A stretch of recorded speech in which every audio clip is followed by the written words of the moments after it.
पंतप्रधान नरेंद्र मोदी यांनी आज आपला उमेदवारी अर्ज दाखल केलाय। मोदींनी वाराणसी मतदारसंघातनं तिसऱ्यांदा अर्ज भरलाय।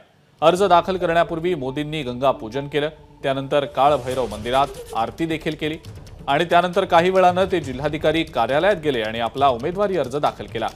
त्यानंतर शहा, नड्डा, एकनाथ शिंदे, योगी आदित्यनाथ यांच्यासह इतर केंद्रीय मंत्री तसंच एनडीए नेत्यांच्या उपस्थितीत शक्ती प्रदर्शन देखील केलं। वाराणसीमध्ये अंतिम टप्प्यात म्हणजेच आता 1 जून रोजी मतदान होणार आहे।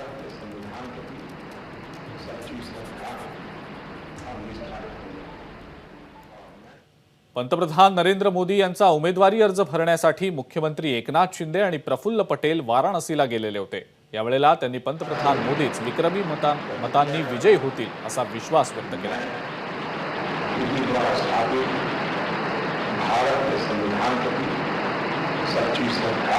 आज माझ्यासाठी एक आनंदाचा दिवस आहे, एक समाधान आहे की आदरणीय प्रधानमंत्री मोदीजींचा उमेदवारी अर्ज भरायला आम्ही आलोय।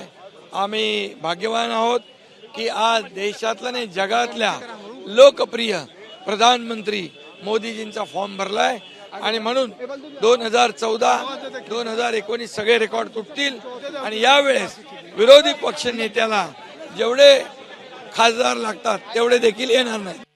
प्रधानमंत्री नरेंद्र मोदी साहेबांनी नामांकन भरलेलं आहे। त्यांच्या इथे विक्रमी विजय तर होणारच आहे, पण अख्खा भारतामध्ये आणि महाराष्ट्रामध्ये पण ज्या लोकांना जे काही आशंका आहे ते सगळ्या दूर होणार आणि महाराष्ट्रामध्येही आमच्या महायुतीची विक्रमी विजयी होणार आहे। महाराष्ट्रात किती जागा जिंकल्या जातील काय वाटतं तुम्हाला? आम्ही 40 पार करणार हे नक्कीच गोष्ट आहे। ज्या ज्या लोकांना असं वाटत असेल ते 4 तारखेला सगळे म्हणजे हे स्पेक्युलेशन बंद होऊन जाणार आहे। एबीपी माझा, उघडा डोळे बघा नीट।